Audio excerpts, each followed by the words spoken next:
Huzzah! Fred, thank you very much for the 33-month primary subscription. Very much appreciate the ongoing support there. Thank you. Thank you, thank you, thank you. Right, let's get back to the income comparisons. So, how are these people making their money? Yordland's primary source of income is production and trade. Phoenix Empire, production, trade. Eberthil, almost exclusively trade. Kryenvar, production. Bjarnrik, trade. Vern, subsidies. The only reason that Vern is 6th is because of subsidies. More than half of their income, 183 ducats of the 341 they earn, is subsidies. That gives you an idea of just how bad their economy actually is and how fragile it is. So to fight Vern, go after their financiers, don't go after Vern themselves. Small country is trade, Arboran is trade. Soldier Sat is production and taxes. Lorent, trade. Yeah, Lorent's trade income's actually quite fragile as well. Ambencost, trade. Buvari, trade. Esmaria, production. So Eberthil's making the most out of trade. Let's do a little exercise of can we improve their income? Because I'm going to guess I probably can. So they got 70% control of that node, that's good. They have 49% control of this, but virtually all of the money is moving forwards anyway. They could definitely do with more trade lightships here. Which is Keterata, which is unfortunately owned by Phoenix Empire. Yeah, I would definitely try to boost that up to about 70, that's good. And then the trade flow from here. Akan and Westport. I'm guessing that this is Akan. It is. And even with only 11% control, they're sending 58.6 ducats forwards. So it's really only competing with Lorent here. Eberthil have no lightships protecting at all.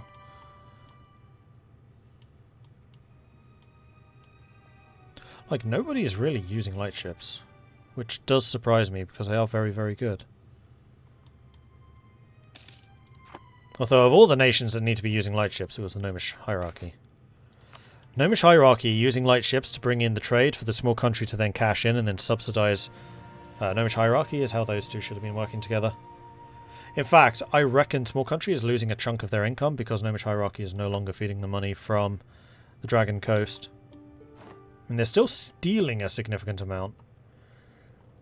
But with Gnomish hierarchy, they'd be able to contest Bjarnrik and just have a flood of lightships up here stealing all of this.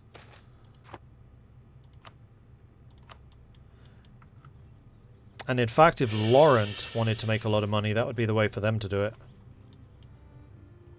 Lightships to protect from Serpent's Shield, lightships to protect in Dragon Coast, and then it's in Westport.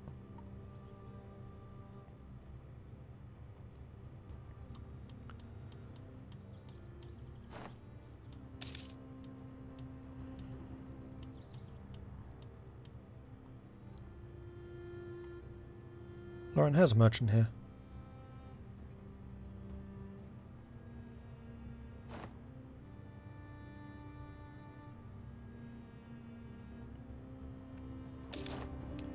I like war, just headbutt anyone who wants to trade to anyone but me. Imperialism goes brr.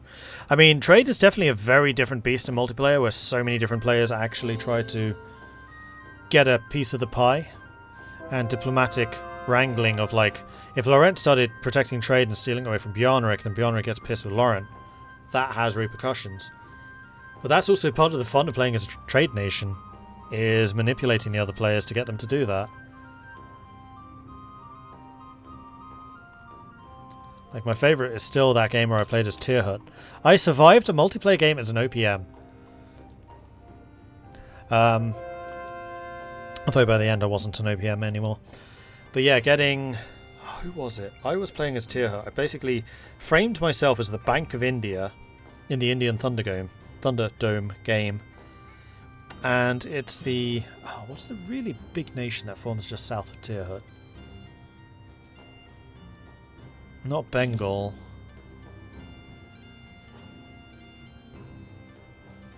I still remember being dismantled as Bengal. I'm so sorry, Darkfighter, but I needed the land. It's not Vijayanagara, they're too far south. I mean, just south. But anyway, I made an agreement with that player, which was Sepharicus. Jomper. It's Jomper. They gave me the trade in exchange for subsidies, but I gave him about half the subsidies of what he was actually giving me in terms of value. And then I used that money to finance Cold Rage, who was playing as Nepal, Kathmandu. Except I kept such a tight leash on his income in case he ever decided to attack me. And one time he did. I just turned off his money supply and he went bankrupt in months. And I never gave him enough money to really, like, establish his own economy to threaten me. I gave him enough money to pay for his army and that was it. Ram Dwarves should be making a ton of money. Are they in a disaster? I mean, Amaldir is not a great site because it's all over land and they don't actually control that much territory. Like, everyone else is going to be squeezing their own money. Like, Krynvar owns the route into this and Krynvar is almost certainly routing it over that way. Except they can't. Oh, yes, they can. So that's why Krynvar's been going after Marhold so hard. We'll need to look into how they're making their money. But Oslamaz Deer. Civil war is ticking up, but no, that's it. No disasters. Lesson, never give Mordred control of your finances if you are to go to war with him. Yeah, pretty much. In fact, just as a general rule, never give Mordred control of your finances. I mean, no, you should always give me full control of your finances because I always have your best interests at heart. Trust Mordred.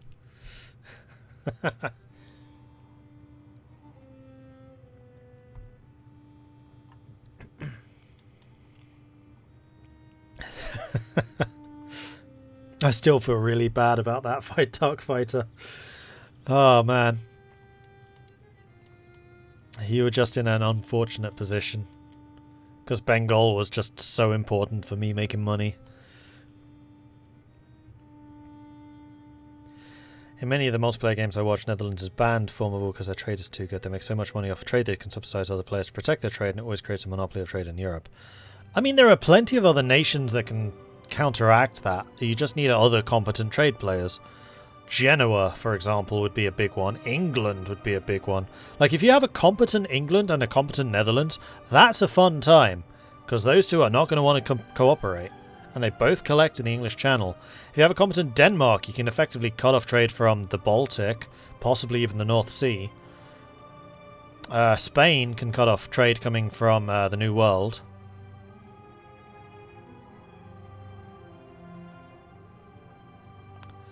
No, I would disagree with that. You definitely do need to be competent to be the Netherlands, because you need to actually form the Netherlands.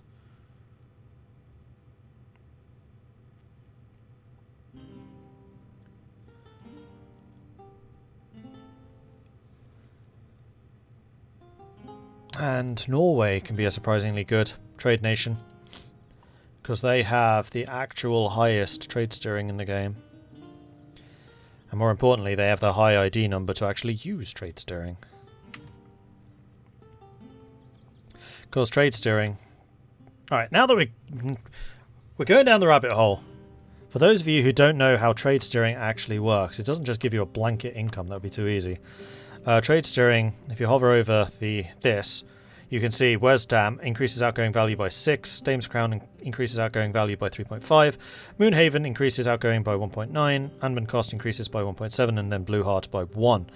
That list is what the trade steering modifies. The only problem is it is not in rank of trade steering quantity. It's in a completely arbitrary nation ID ranking. So even if you have like plus 100% trade steering, and believe me, I've tried this, which is possible with Norway, you will not be top if someone has arbitrarily a higher ID than you do. So even if you have really, really good trade steering, if you're a nation which is not one of the top IDs, that trade steering is irrelevant. It will not actually increase anything at all. So nations like Oman, who have the, on paper, highest trade steering, because Oman's nation ID is so low, they never actually get to use that. Which is why the Scandinavians are the most powerful, because Sweden has the highest playable ID, followed by Denmark, followed by Norway. Norway has a national ID which increases trade steering, which means that Norway is the best trade steering nation in the game, bar none, regardless of what modifiers anyone else has. Just because they have that completely arbitrary national ID.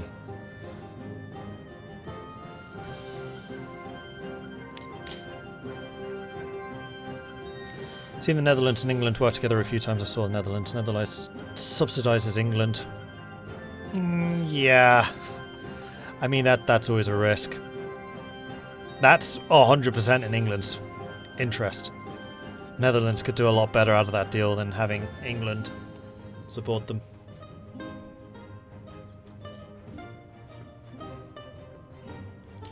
Is that intentional? No. It's just bad implementation.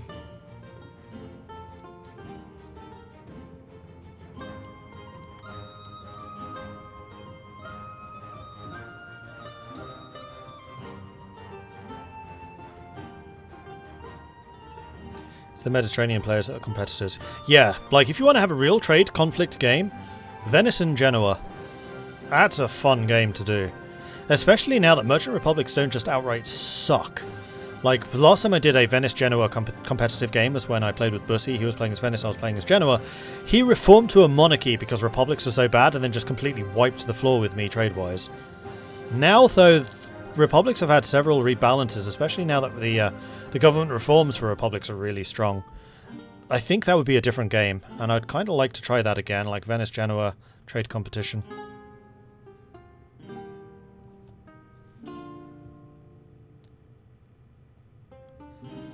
Theoretically, it should be Venice who has the highest ID. No, it's not. I mean, I can actually find out. It's on the wiki. The nation ID order. E for nation ID.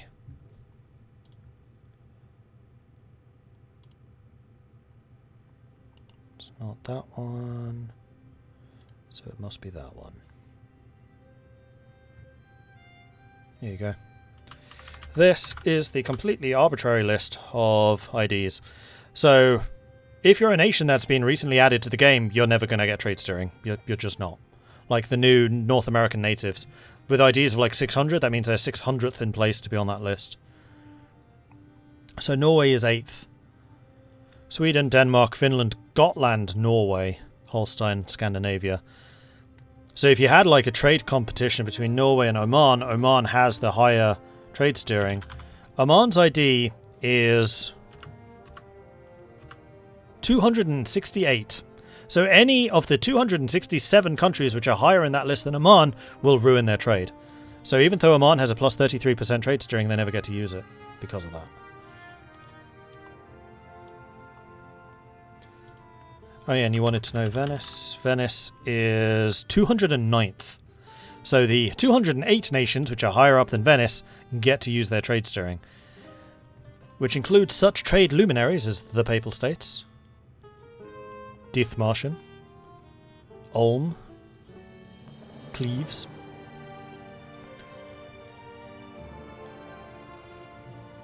Avignon, Teutonic Order, the Commonwealth, the United States.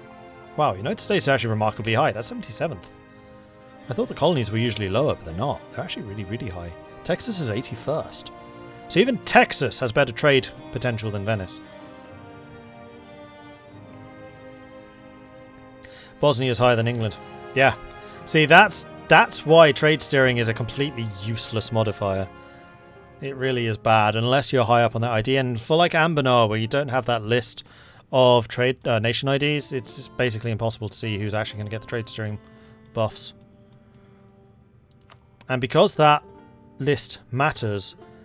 Like, the one who is first in that list increases it by the most. So, first place, I think, is 5%, and then modified on top of that. So, Wisdom has modifiers, which increases 5% to 6.5. Dame's Crown, second place, I think, is 2.5. So, Dame's Crown must have a really good trade steering modifier. Then Moonhaven, I think, is 1.5. Then Amber costs like 1.25. Then Blue Heart, I think, is 1. And then those base levels of increasing outgoing trade is modified by your trade steering, if you're on that list.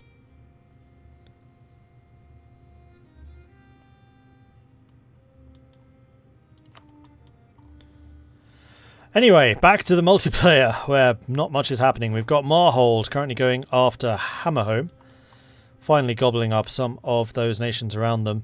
Adeniko's finally eaten up Eleanor, who's been here for pretty much ever. Boy, Scarvo is some lands in Bjornrik? I wonder if they've been put on a retainer by Bjornrik or something.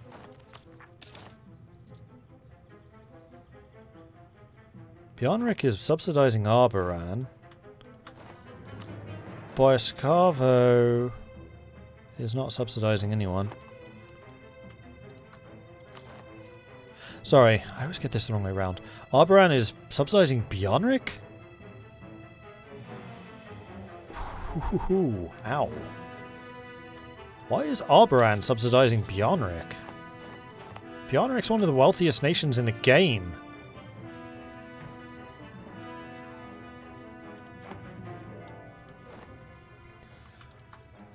What's going on there? Bjornrik, the fourth wealthiest nation in the game, although you would drop down to like 10th, is being subsidized by Arboran. Actually, no, Arboran would be wealthier than Bjornrik without the subsidy.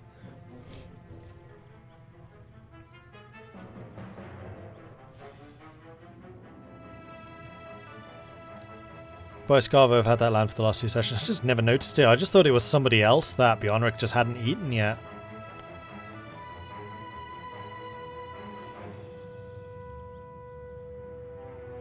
Protection money? Maybe?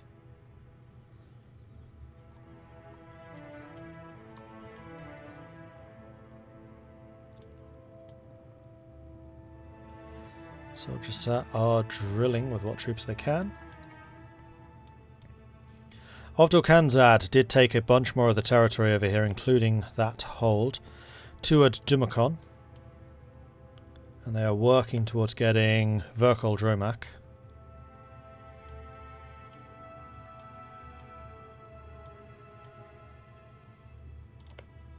And they do have Vurdiz Andres, as well as Gronstonad.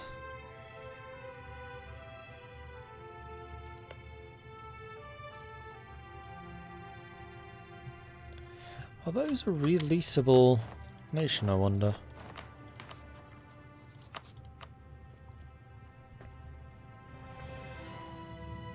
No.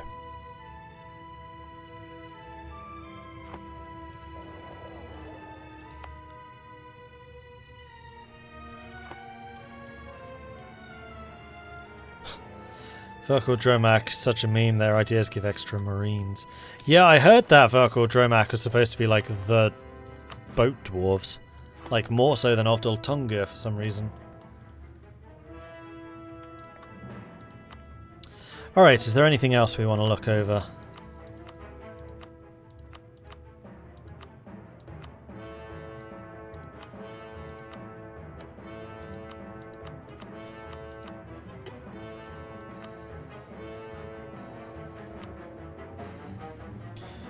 Scores?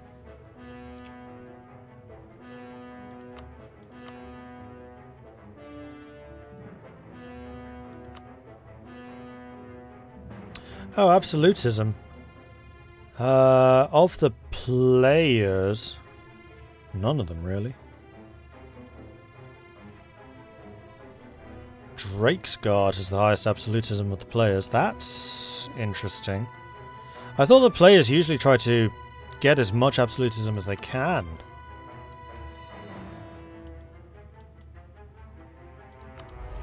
Because we're in the age of Witch Kings, which is effectively the age of absolutism. Like, absolutism is now a thing.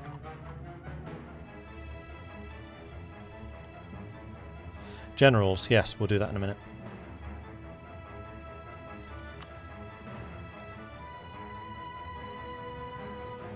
Nobody's max absolutism is very high either.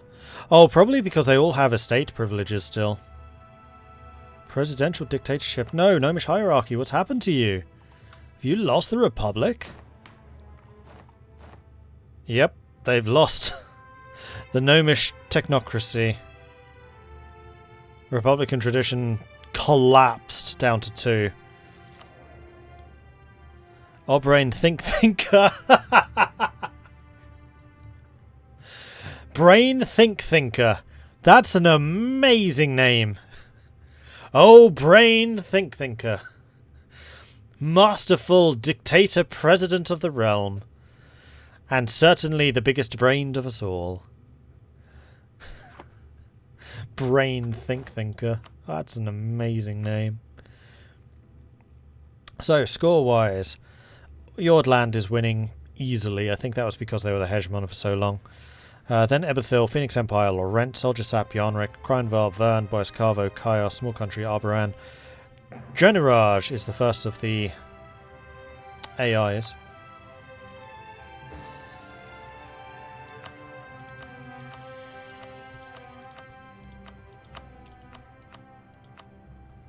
Leaders, here we go. Overall. So the greatest leader in the world right now is Marhold, 6663. Then Adenica, 6563. Then Vern, 5663. Then Vern, 6662. In fact, all of these are interchangeable. So first place is Marhold.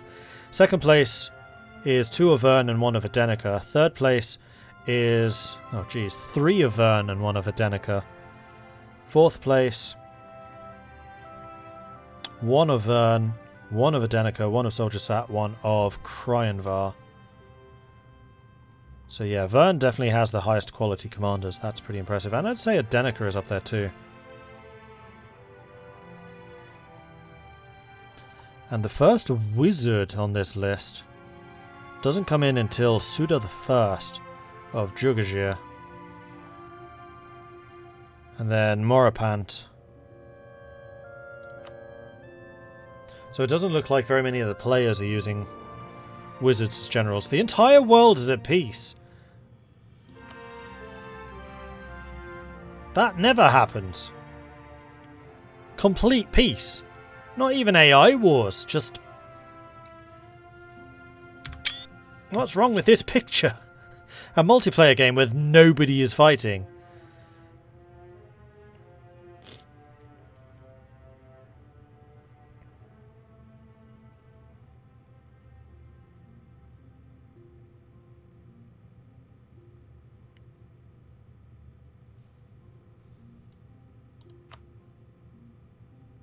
What about current rulers? Alos Rozan, 666, Drake's Guard. Tarith Godspeaker, Revellion State, 666. Kultek of Kreinvar, 666. Verkor Konazad, 666. Venail, 666. Wyvern's Bay, 566. Verkor Gulen, 566. Nurtef, 646. Tekroma Khan, 646. Red Glades 565. And then they drop from there. So Kreinvar is the one with the best ruler with the 666. Still only 139 as well. Kreinvar's going to have them for quite a bit longer.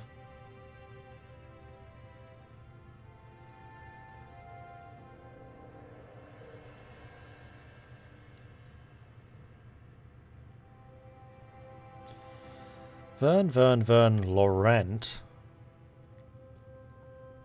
1612. You're in the wrong place. You should be before. So it's Vern, Lorent. No, it goes Wex, Vern, Lorent. Aranan? So Lorent's no longer the Emperor.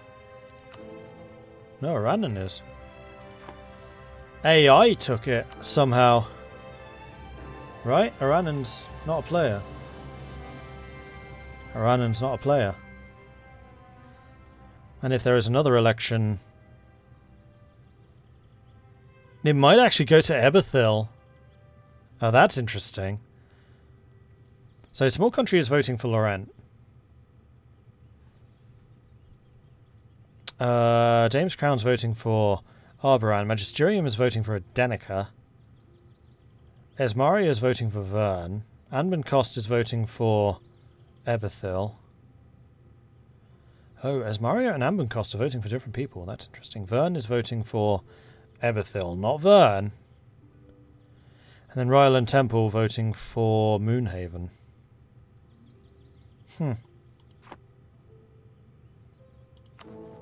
I mean, the Empire has been pretty weak for a while now, so it doesn't surprise me that there's zero imperial authority. There aren't enough princes to maintain it.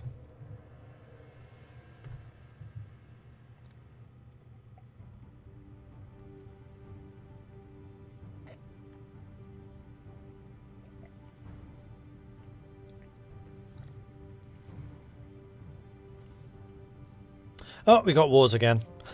Everything's right with the world.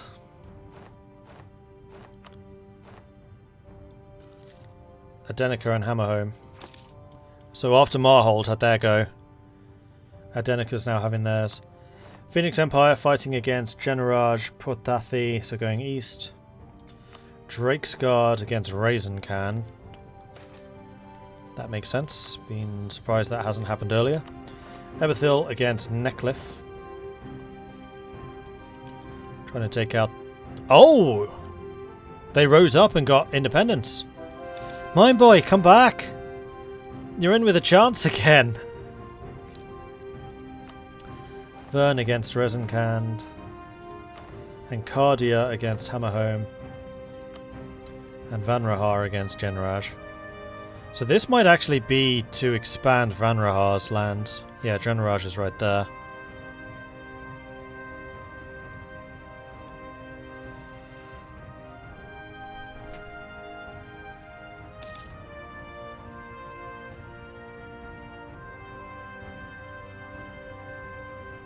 Did Jordland grow in his war or not? Oh, against Haraf. Well, I thought Haraf was split in two. Doesn't look like they did. Unless they vassalized it. Which they did.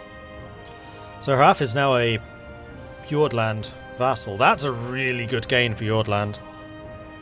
Just completely stolen from under the nose of Nur Ebethil, and Nur Ebethil lost some land as well to Haraf. So Jordland is basically trying to hide his crimes in sneaking a war against Ebethil without Ebethil noticing that they were even at war, by feeding it to Haraf and going, "It was Haraf, wasn't me. I'm completely innocent of the charges. Please don't kill me."